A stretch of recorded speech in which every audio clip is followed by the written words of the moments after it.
To all of my fellow brothers and sisters, peace be with you in the name of the Lord Jesus Christ. My name is Ben, and I welcome you to the Restored Ephraim Publications channel. Today we're going to continue our study of the Book of Enoch. If you are new here, I highly suggest that you watch the previous commentary videos. It's all very interesting. On YouTube and YouTube, I have a playlist of all the Book of Enoch videos in order. And unfortunately on BitChute I don't have a playlist, but you can scroll through my videos and see the order of them by the title of the video. And also, if you like this version of the Book of Enoch that I am using, you can get a free copy of it. I have two links in the description of this video that you can get a copy of the Book of Enoch. The first one doesn't work so well anymore, so I added the second one, which should always work. Now today we are going to begin what they call the dream vision of Enoch. But here's a problem. This is what the Doctrine and Covenants says. This is section 107, verse 53 to 57.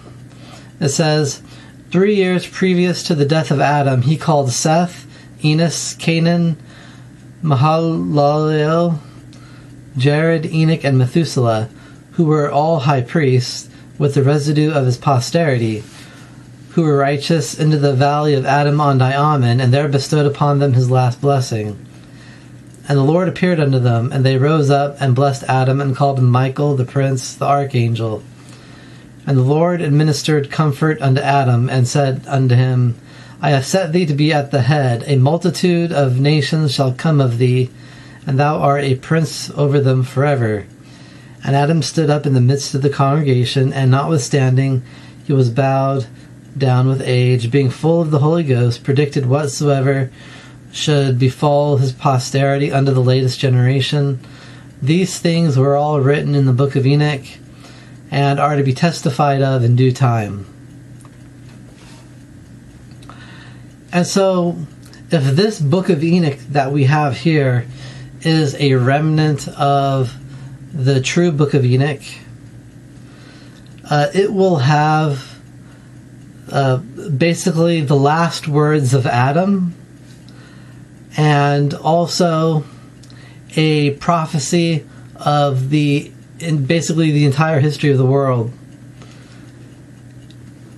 And here's the thing, the Book of Enoch that we have, which I believe is a true remnant of the original Book of Enoch, albeit there's a lot of corruption in it. It does have a last word section, and it does have a section which is basically a revelation of the entire history of the world. Now, what I think happened is that first off, they divided it into two. And so chapters 85 through 90 is what we call the dream vision. And in our current version of the Book of Enoch, it is a revelation through a dream given to Enoch that he tells his children about. And it's the entire history of the world, from the creation of Adam all the way to the end. And what I think happened is that a scribe had these traditions and compiled this work using true sources. And they changed the idea of it being given to Adam, and instead attributed it to Enoch. And so, in this, I say that all the references to Enoch from chapter 85 to 90 is actually supposed to be Adam, and 85 through 95 is actually the second part. Now, from 91 to chapter 105, this contains according to the version of Enoch that we have, this is basically the last words of Enoch to his children. But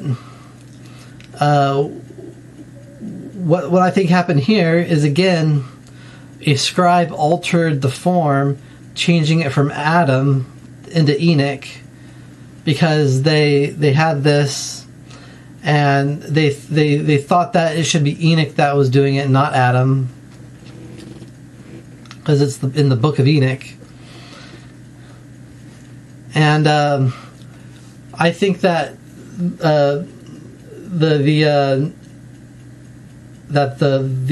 set of chapters should be switched. Now, I didn't do that in my version, but I think that's the way it should be. And we'll talk more about the last words of Adam or Enoch in this version when we get there. But right now I want to focus on the dream vision, which I believe is a remnant of the vision that Adam had as he prophesied about whatsoever things should happen to his posterity unto the latest generation, as it says in the Doctrine and Covenants.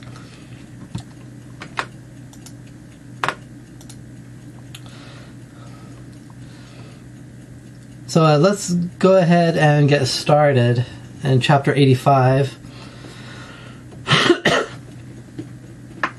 Now, from 85 to 89, it would be very easy to say that somebody just basically copied ideas from Jewish traditional history and from the Bible. And if you want to believe that, that's fine. I don't see any problem with that. I believe a scribe has manipulated this, and probably they knew something like this was supposed to be there. But when we get into chapter 90, that's in the future, and that has some really amazing stuff, including it talks about Jesus Christ, it talks about the falling away of the church and the restoration of the church and the coming of one who would restore things. Doesn't use that language, but I'll show you how what that means in there. And it talks about the second coming and all this stuff. So if you can believe the first part is easily just a copy over, but but chapter 90, that is all future stuff from when this version of the Book of Enoch was made, and it has a real future prophecy that happens. So now let's get started in chapter 85, verse 1. After this I saw another dream and explained it all to thee, my son. Then Enoch responded and said to his son Methuselah, to thee, my son, will I speak. Hear my word, and incline thine ear to the visionary dream of thy father. Before I took thy mother Edna, I saw in a vision on my bed, and behold, a cow emerged from the earth, and that cow was white.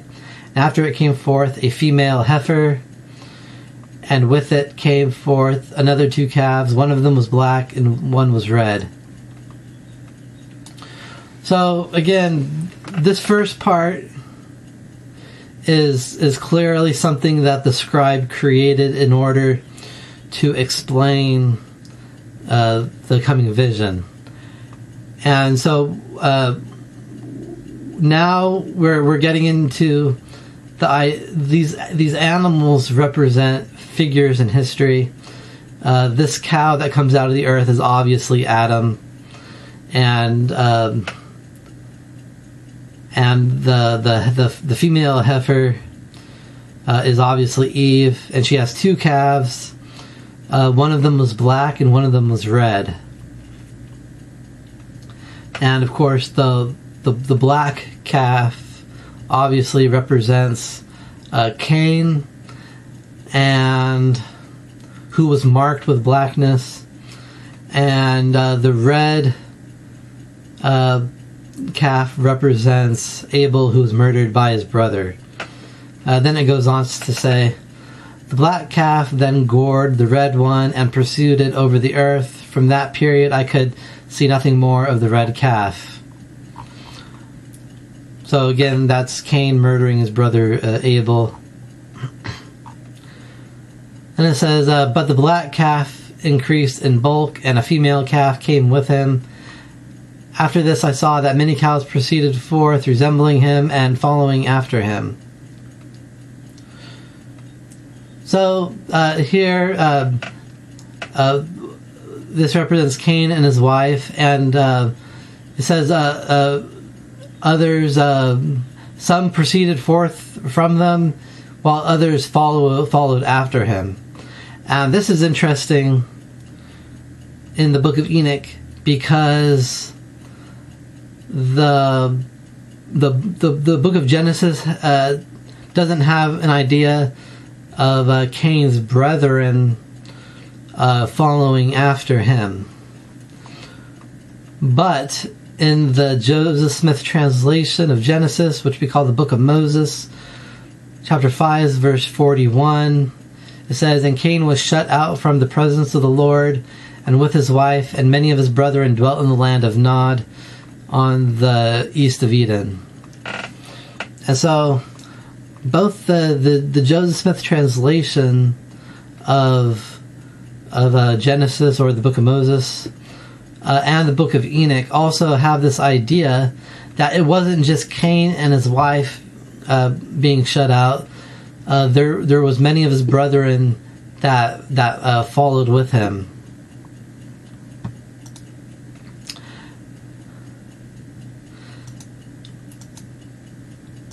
And then it says, that female heifer, that first one, also went out from the presence of the first cow and sought the red heifer, but she found him not, and she lamented with a great lamentation while she was seeking him. So again, this is Eve trying to find Abel. And it says, then I looked until the first cow came to her, from which time she became silent and ceased to lament. So Adam comforts his wife concerning the murder of Abel. And it says that afterwards she calved another white cow, and again calved many cows and black heifers. So of course Eve has more children, one of them being a white cow. This obviously refers to Seth. And then there was other cows, and some were black heifers. This is referring to being wickedness. Probably went and joined with Cain and his group. Then it says, in my sleep also I perceived a white bull, which in like manner grew and became a large white bull. After him many white cows came forth resembling him. So first off, I believe this phrase, in my sleep, is a scribal interpolation. This is really the word of Adam that he's speaking at this meeting. This is not something that Enoch received in a dream. It was a prophecy made by Adam.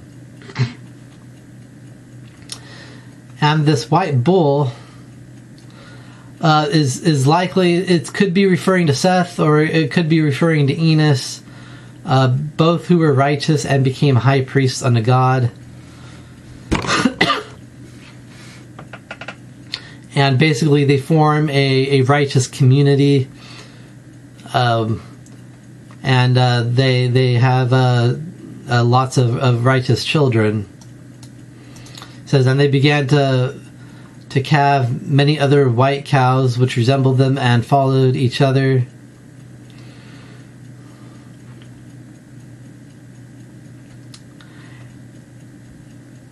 And you could read this in several ways. It could be connected to the previous verse, or it could be referring to, it talks about following each other. This could be a reference to that their offspring began to fall away from the righteous society. Instead of following God, they followed each other and their own ideas. If that's the case, then this would have some similarity to Moses chapter 6:15, which says, "And the children of men were numerous upon all the face of the land, and in those days Satan had great dominion among men and raged in their hearts, and from thenceforth came wars and bloodshed. And a man's hand was against his own brother, administering death because of secret works, seeking for power." So this is when Satan is really having dominion and begins to go among the offspring of Adam and Eve and their descendants and lead them astray.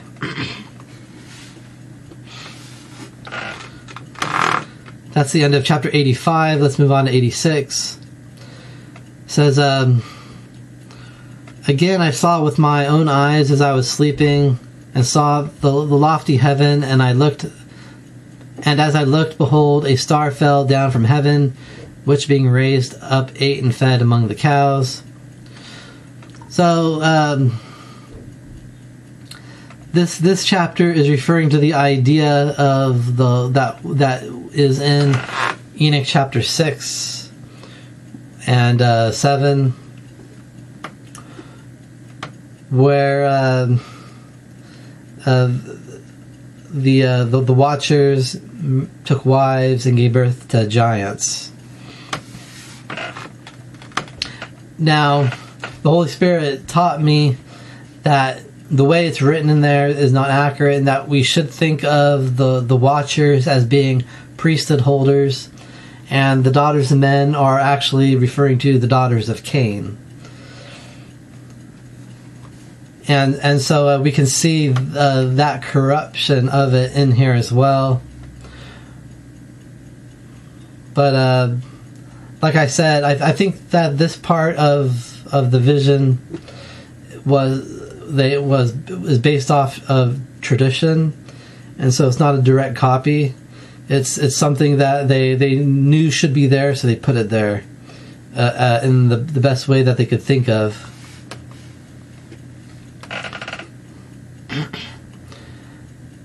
After that I perceived large and black cows, and behold, all of them changed their stalls and pasture, while their young began to lament with one another. So the children of Cain and their group became very powerful, and it says here that changed their stalls. This is a very interesting idea in the Book of Enoch, because it mirrors what the Joseph Smith translation of Genesis, the Book of Moses, says. In Moses chapter 7, verse 5 through 7, it says, "And it came to pass that I beheld in the valley of Shum, and lo, a great people which dwelt in tents, which were the people of Shum. And again the Lord said unto me, Look, and I looked towards the north, and I beheld the people of Canaan, which dwelt in tents. And the Lord said unto me, Prophesy. And I prophesied, saying, Behold, the people of Canaan, which are numerous, shall go forth in battle array against the people of Shum, and shall slay them, that they shall utterly be destroyed. And the people of Canaan shall divide themselves in the land, and the land shall be barren and unfruitful, and none other people shall dwell there but the people of Canaan."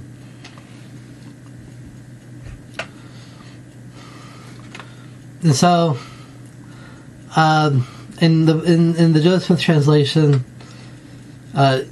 Enoch gives a prophecy showing him that the people of Canaan, or Cain, would commit genocide of the people of Shum, and then live on their land.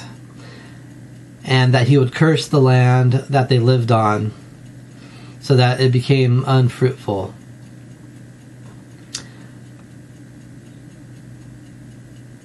And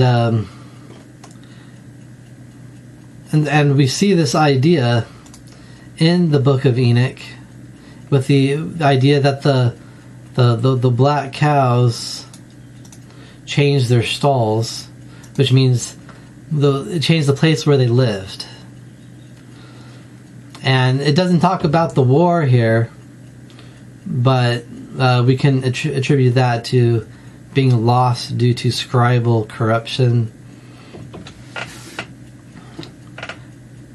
And it says, "Again I looked in the vision and surveyed heaven, when behold I saw many stars which descended and cast themselves from heaven to where the first star was,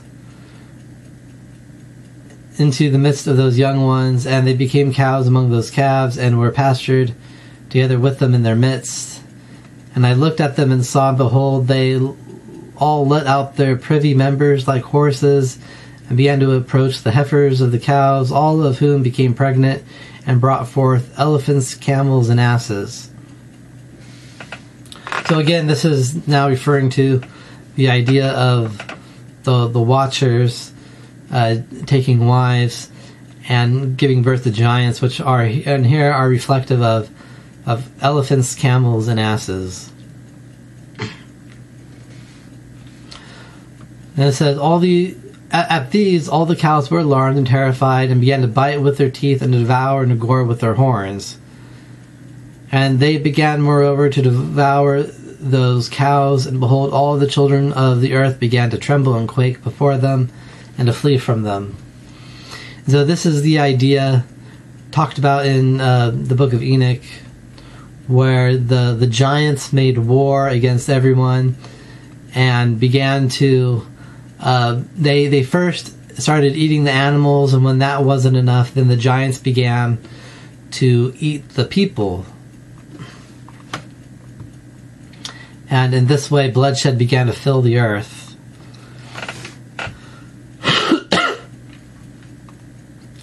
That is the end of chapter 86. So let's move on to chapter 87.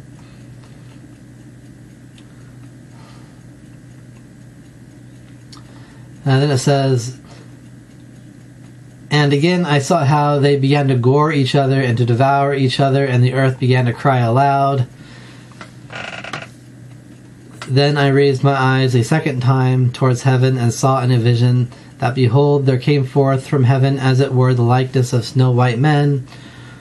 One came forth from thence, and three with him.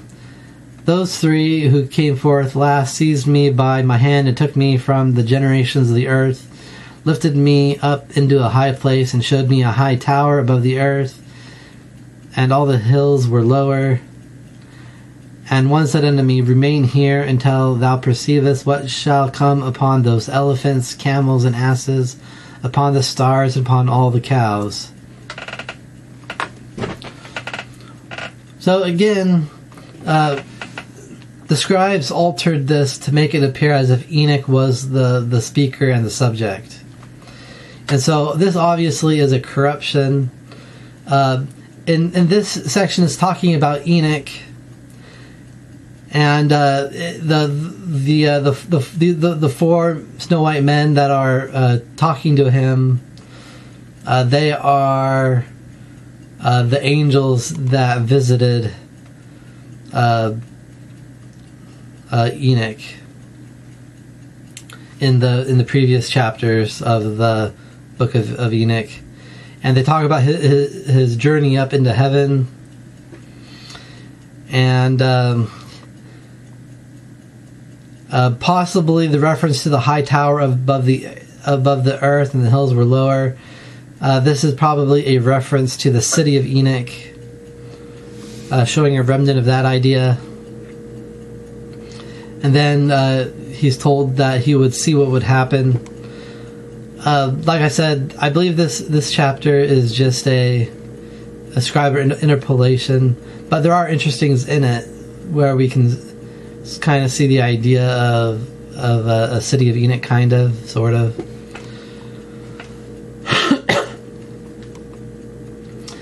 Now, that's the end of chapter 87, so let's move on to chapter 88. It says, "And I saw one of those four who had come forth first, and he seized the first star, which fell down from heaven, and binding it hand and foot, he cast it into an abyss. Now that abyss was narrow and deep, empty and dark. Then one of them drew his sword and gave it to the elephants, camels, and asses, who began to strike each other, and the whole earth shook on account of them. And as I was beholding in the vision, behold, to one of those four who had come forth it was ordered by heaven, and all the many stars, whose privy members were like those of horses, he bound them all hand and foot, and cast them into the depths of the earth." And so again, this is a retelling of what the four archangels did that are described in the earlier part of the Book of Enoch. And this also talks about the wars that spread among the people in order to cause them to be destroyed.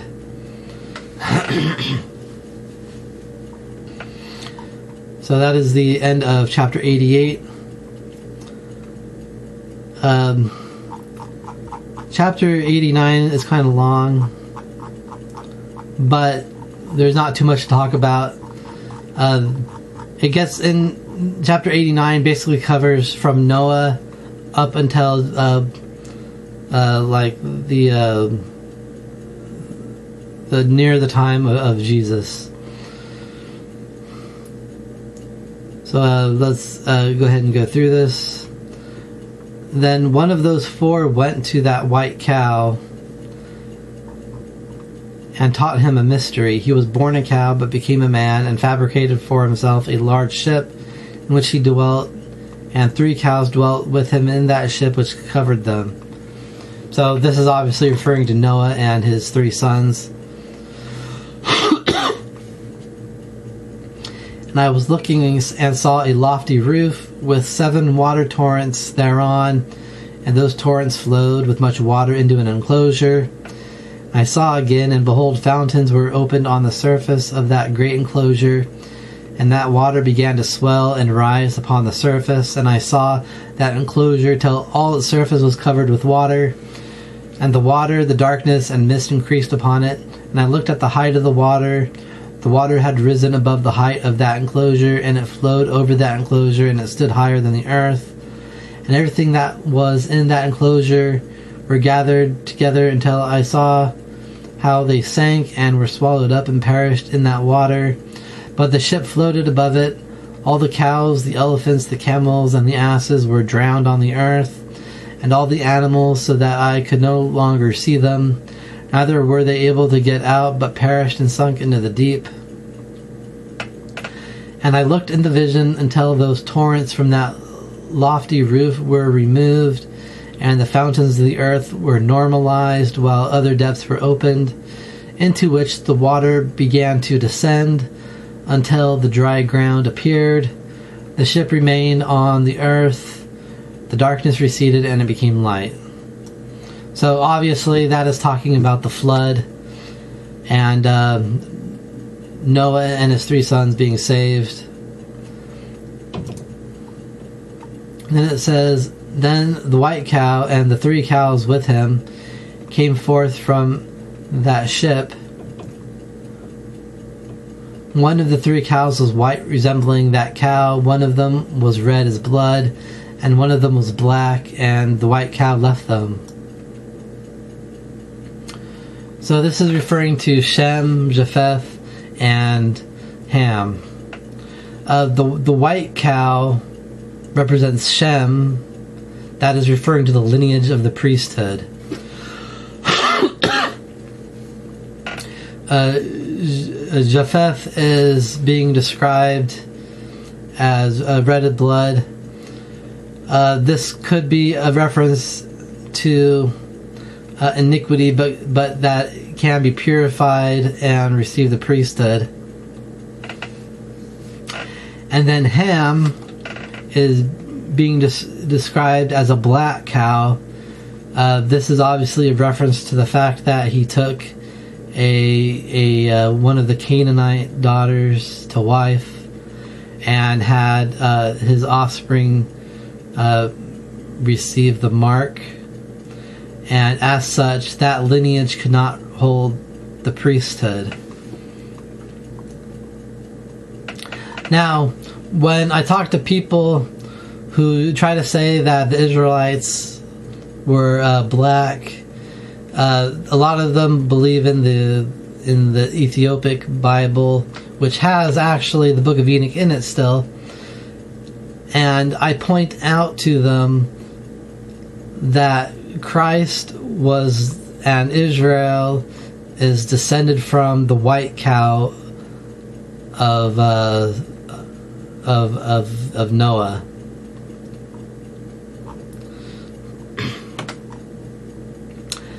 And so Noah and his sons are back in the earth, and they're multiplying.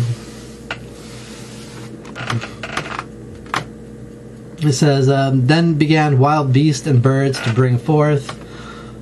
Of all of these, the different kinds assembled together: lions, leopards, wolves, dogs, hyenas, wild boars, foxes, squirrels, swine, hawks, eagles, kites, striped crow, and ravens. Then a white cow was born in the midst of them. So, Noah's descendants start to spread over the earth. They're being described as different animals, and this is referring to their nature. And a white cow was born in the midst of them. Now, this white cow is referring to Abraham. It says, and they began to bite and chase each other, but that white cow which was born in the midst of them brought forth a wild ass and a white cow as well, and the wild ass multiplied. So the wild ass is obviously referring to Ishmael, the first son that Abraham had through Hagar, and the white cow is referring to Isaac. He is a white cow, showing that he is the proper priesthood lineage. Then the white cow which was born brought forth a black wild boar and a white sheep. That wild boar also brought forth many wild boars, and that sheep brought forth 12 sheep. So the black wild boar obviously represents Esau, and the white sheep represents Jacob, also called Israel. Now, this is where it changes from being a cow, and now Jacob is being referred to as a white sheep. And the white is referring to the priesthood lineage.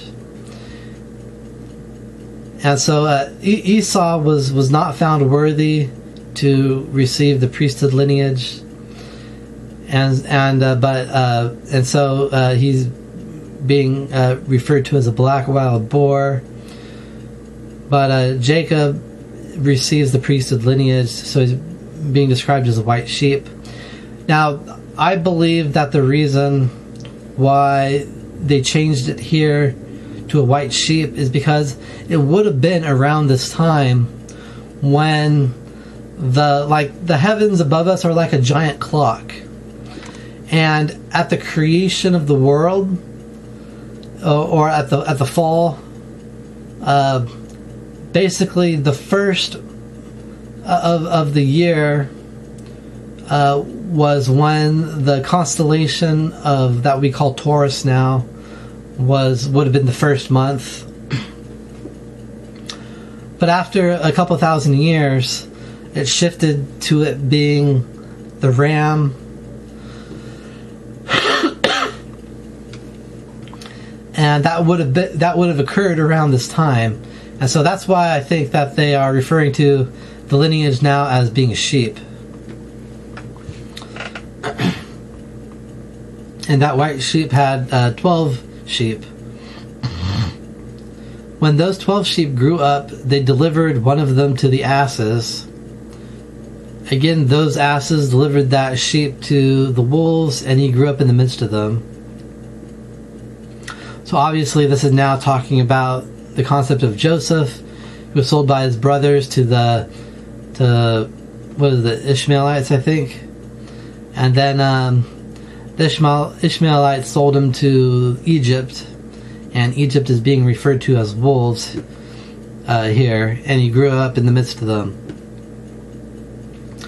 And that sheep led forth all the 11 other sheep, that they might dwell and feed with him in the midst of the wolves. And they multiplied and became many flocks of sheep. And the wolves began to oppress the flock till they had cast their young into a river to sink in the waters. But those sheep began to cry aloud on account of their little ones, and complain unto the Lord. So obviously this is now talking about the Egyptian captivity and the oppression that the Egyptians did on the Israelites, including tossing their or trying to get them to toss their children into the river. And it says, and a sheep which had been saved from the wolves fled and escaped to the wild asses, and I saw the sheep how they lamented and cried and besought their Lord with all their might, till that Lord of the sheep descended at the voice of the sheep from a lofty abode, and came to them and inspected them.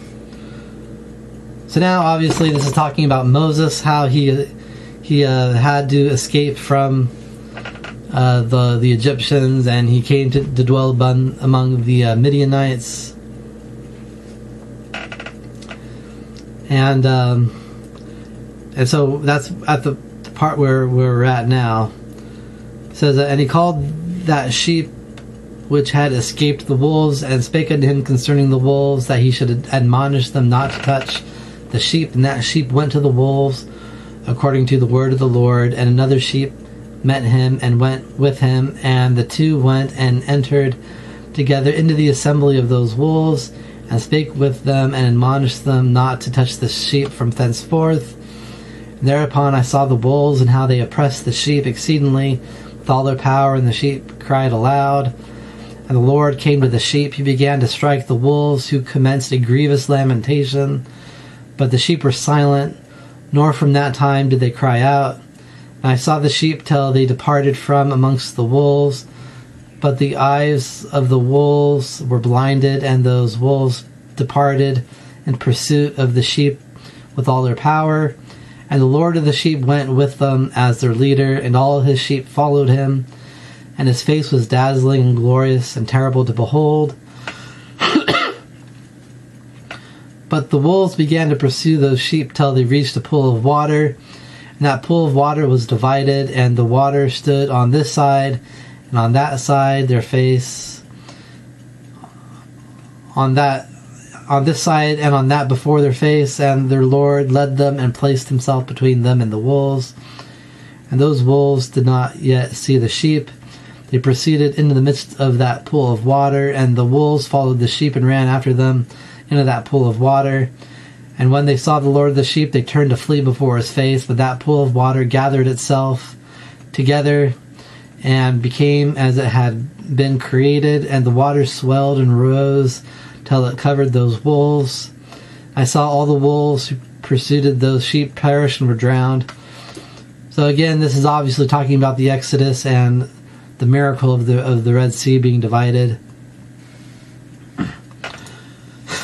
But the sheep passed from that water and went forth into the wilderness, where there was no water and no grass, and their eyes were opened, and they saw.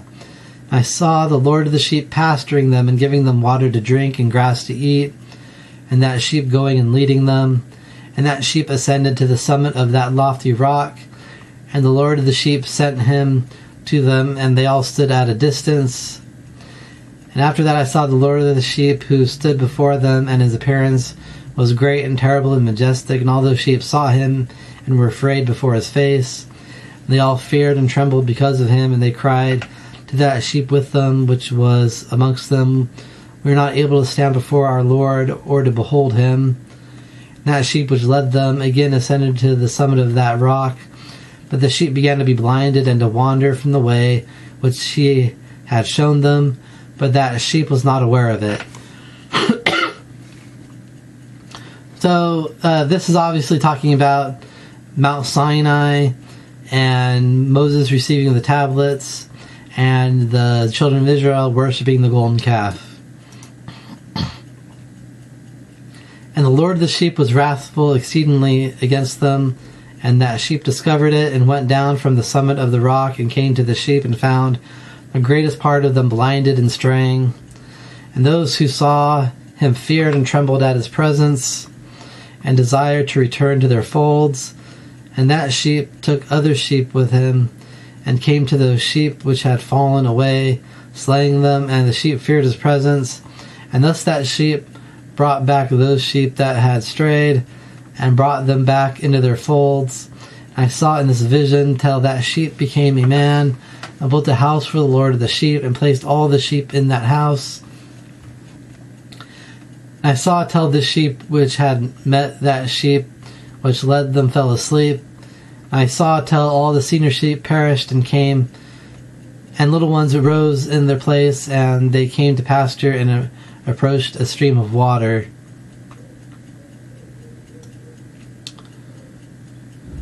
And so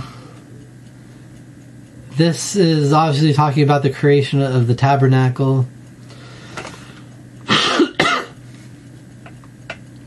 And then because the Israelites refused to go to battle because they were afraid of the people, they were forced to stay out into the wilderness, and they all died, but the children would take their place, and they would be allowed to enter the land and to overcome the wicked there. And this first sheep that fell asleep, I believe, is referring to Aaron, because I believe he died first. And it says, "Then that sheep, their leader, which had become a man, withdrew from them and fell asleep. And all the sheep sought him and cried over him with a great lamentation." So this is referring to Moses. We know that Moses was taken up by God. And actually, the Jews know that too, but they still say that he died, and they know not where he was buried, because they're trying to be humble and not talk too pridefully about that. But that is actually a Jewish tradition.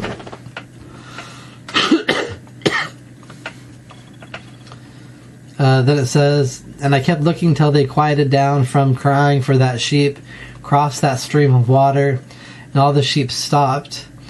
Those who were leading them made agreements with those whom they found, and they led them." This verse seems kind of highly corrupt, but it's clearly referring to Joshua and leading them. Then it talks about the idea of agreements. The Israelites were commanded to not make agreements and to destroy everyone, but they went against that, and they did make some agreements, and so that could be referring to that. And it says, "And I saw till the sheep came to a goodly place and a pleasant and glorious land, and I saw till those sheep were satisfied, and that house stood amongst them in the pleasant land. And sometimes their eyes were opened, and sometimes they were blind, until another sheep arose and led them and brought them all back, and their eyes were opened.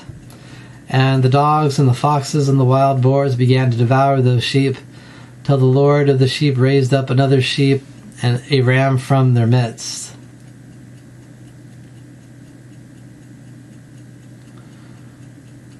So this is the trouble that Israel basically had up until a king was chosen And so this another sheep is believed to be referring to Saul, and they're now calling him a ram, which possibly symbolizes the king's lineage in their midst. And that ram began to butt with his horns, and to pursue with his horns, and to strike hard the foxes, and thereafter the wild boars, and he destroyed many wild boars, and thereafter let the dogs go free. Scholars believe that the foxes are here referring to the Ammonites of 1 Samuel 11, 1-15. And scholars believe that the wild boars are referring to the Amalekites of 1 Samuel 15, 1-9. And the dogs that go free, scholars believe that this is referring to Philistines, specifically referring to 1 Samuel 14:46. But the sheep opened his eyes and saw the ram in the midst of them, who had deserted his way, and he began to strike the sheep, treading upon them, and to depart out of a good way. So this is Saul going against the will of God.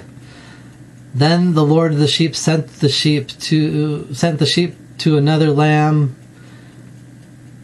and raised him up to be a ram, and to lead them instead of that ram who had laid aside his glory. So this is referring to Samuel calling David to be the next king of Israel after Saul.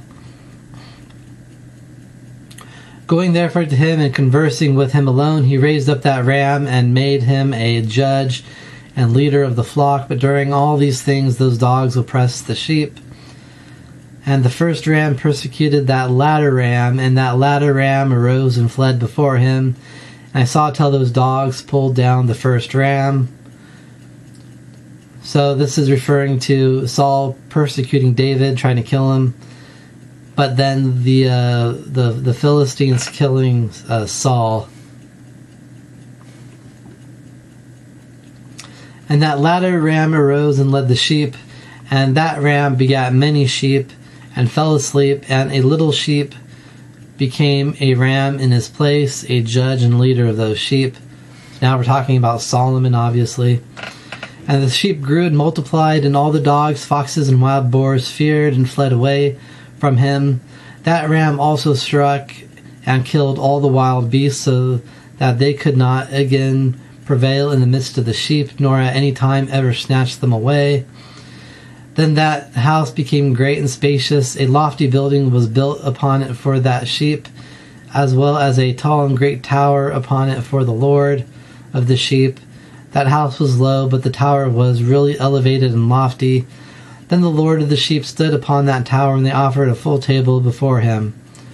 So this is obviously referring to the building of the king's house, and also referring to the building of the temple by Solomon. David, of course, built his own house, but Solomon was commissioned to build the temple.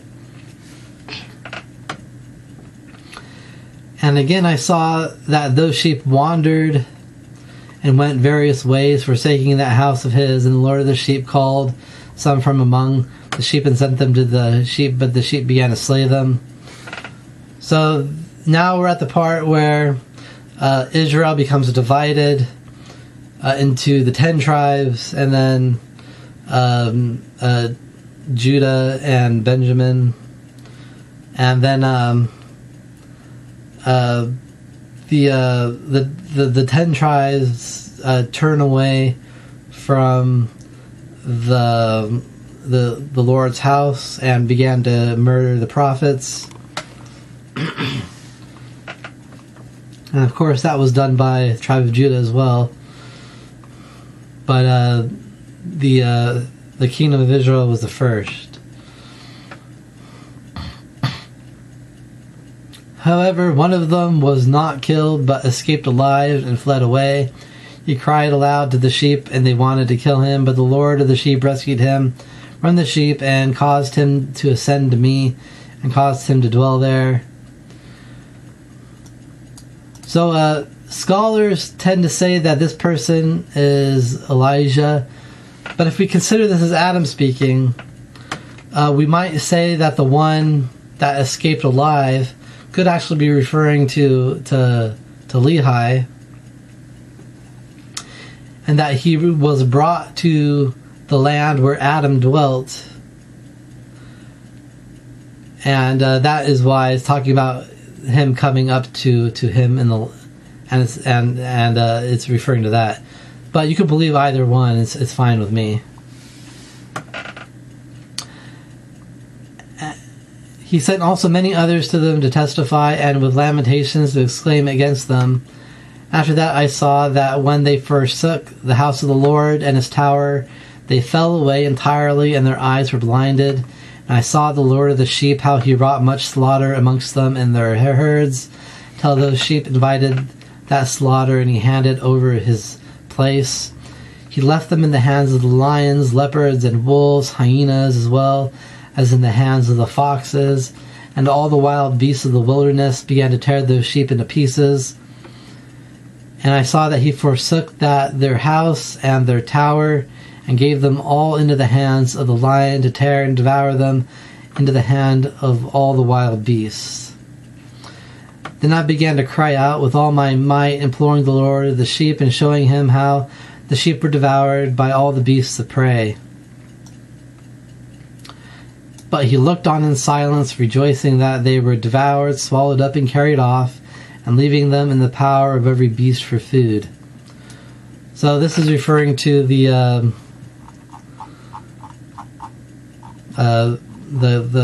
Israelite captivity, Assyria, Babylon, and whatever nations afterwards began to attack and scatter Israel wherever they were. And he called 70 shepherds, and cast those sheep to them, that they might pasture them. And he spake to the shepherds and their companions, Let each of you pasture the sheep henceforward, and everything that I shall command you, that do ye. And I will deliver them over unto you duly numbered, and tell you which of them are to be destroyed, and you shall destroy them. And he delivered the sheep to them. So this concept of the 70 shepherds, we probably shouldn't think of it literally. The term 70 refers to the 70 nations of the Gentiles, which are mentioned in the book of Genesis. And so what it's basically saying is that the Israelites will be in the power of the Gentiles until the Lord brings them back. And the Lord, it says here, that the Lord gives the Gentiles a mandate that they are to kill a certain number of them, but not go over that number. And then it says, Then he called to another and said, Observe and mark everything which the shepherds shall do to these sheep, for many more of them shall perish than I have commanded. Of every excess and slaughter which the shepherds shall commit, there shall be an account, as how many may have perished by my command, and how many they have destroyed on their own accord. Of all that destruction brought about by each of the shepherds, there shall be an account. And according to the number, I will cause a recital to be made before me, how many they have destroyed of their own accord, and how many they have delivered up to destruction, that I may know all their proceedings, and that delivering the sheep to them I may see what they will do, whether they will act as I have commanded them or not. Of this, however, they shall be ignorant, neither shalt thou make any explanation to them, neither shalt thou reprove them, but there shall be an account of all the destruction done by them, each in his appointed time, and lay it all before me. So the nations are given orders that they are to kill a certain percent, but not go over that. But the Lord's going to watch them, and if they go over that, He's going to bring it to their account, and everything that they did will be put back on them. And so this is the Lord's way of making everything balanced. Then it says, "And I saw till those sheep pastured in their appointed time, and they began to slay and to destroy more than they were bidden, and they delivered those sheep into the hands of the lions.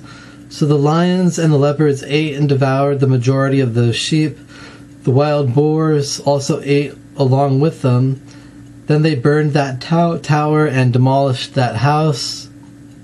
And I became exceedingly sorrowful over that tower, because that house of the sheep was demolished, and afterwards I was unable to see if those sheep entered that house.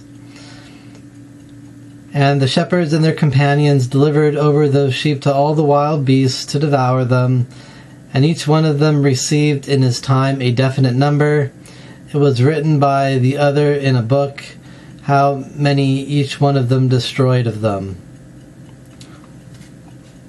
So what's going on here is that the Israelites, they're scattered among the nations now, and they're getting slaughtered from time to time, and the one who is recording them is an angel, and he's recording everyone that gets destroyed, and if the number is above what the Lord has prescribed, then it's going to build up wickedness among those nations, and then the Lord will bring judgment on them.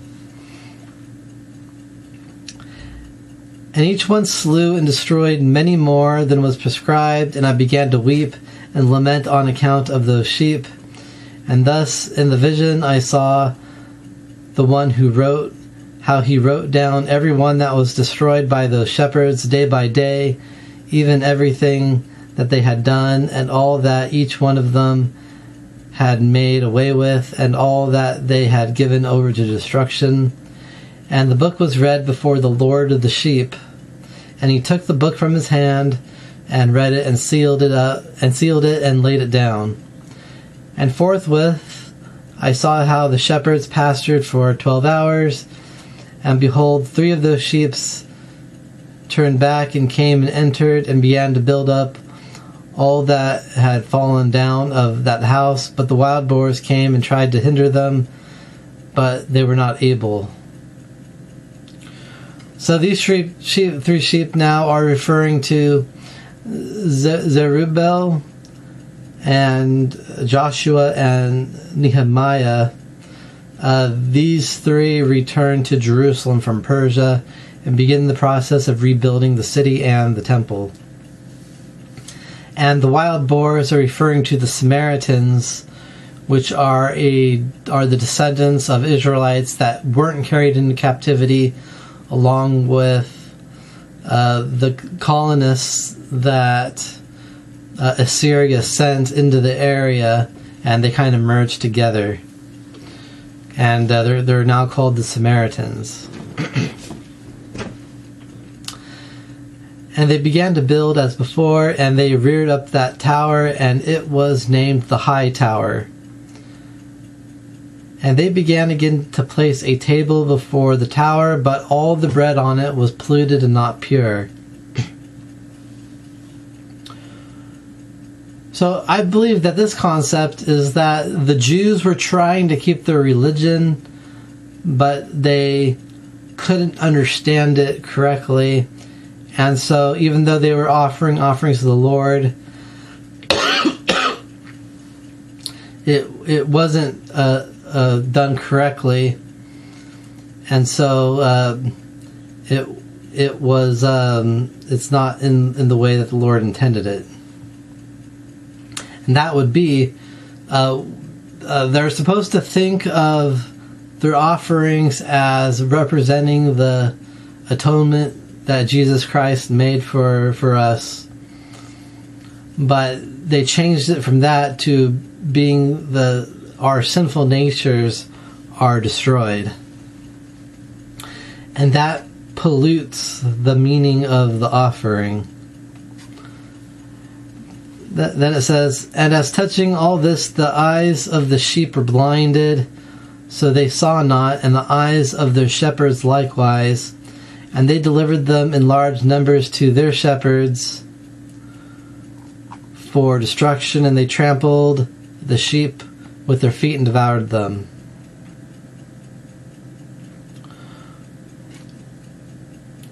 So now we see here, it says sheep were blinded, so they saw not, and the eyes of their shepherds likewise.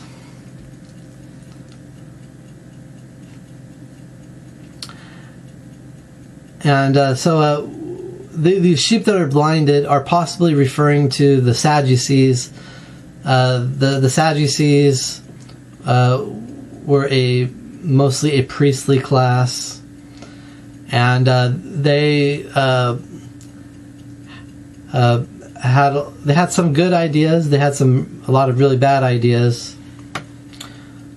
One thing that they did good was that they focused more on the law rather than on oral traditions around the law. The Pharisees, on the other hand, focused more on these other traditions rather than the law itself.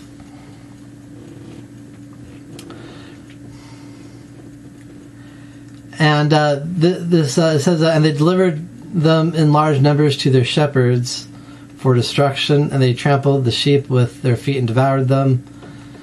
This is possibly referring to when the Greeks took control of Judea from the Persians in 332 BC, and then the Ptolemies in 323 BC, and then the Seleucid Empire in 198 BC.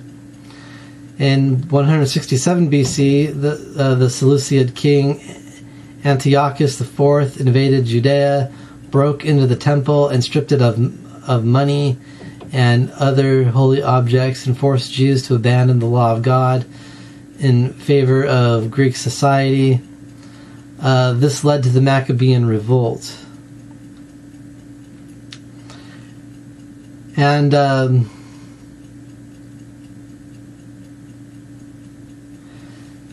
this account is talked about in the first book of Maccabees, which is part of the Apocrypha.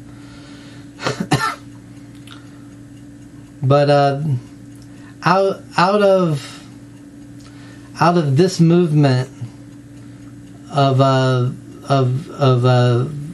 the Maccabean revolt, that is where the Pharisees' origin comes from.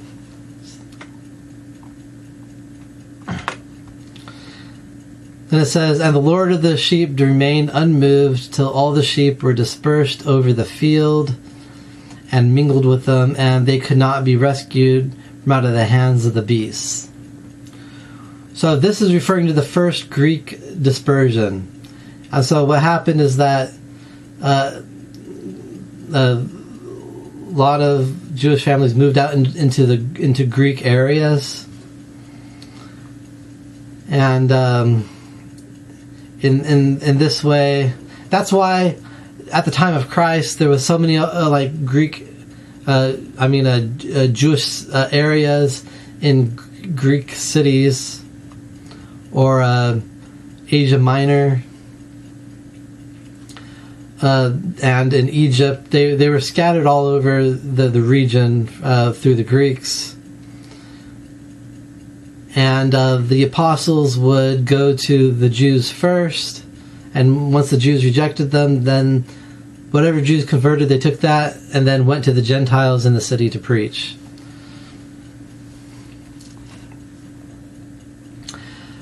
And it says, and this one who wrote the book carried it up and showed it and read it before the Lord of the sheep, and implored him on their account, and besought him on their account, as he showed him all the doings of the shepherds, and gave testimony before him against all the shepherds. Then taking the book, he deposited it with him and departed.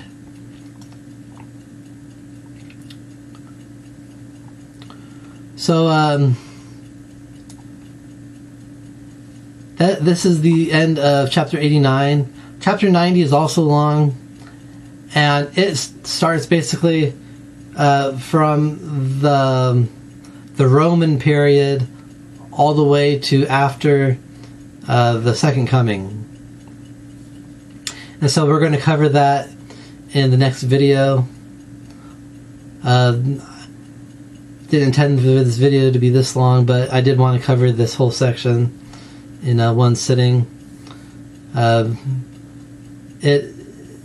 is some interesting stuff in it, but for the most part, we can say likely that this part was created by scribes, based off of traditions that they had, and maybe some writings too. I find it particularly interesting that they talk about the eyes of the sheep become blinded, and the eyes of their shepherds likewise. Their shepherds could refer to the rulers of the Jews. To me, I don't think that they would have written that or made it up. I think it was based on real things, because that's really what happened. Is that the eyes of the sheep became blinded, and their leaders were blind. And so we'll continue with chapter 90, which will conclude the vision. And I leave this with you in the name of Jesus Christ. Amen.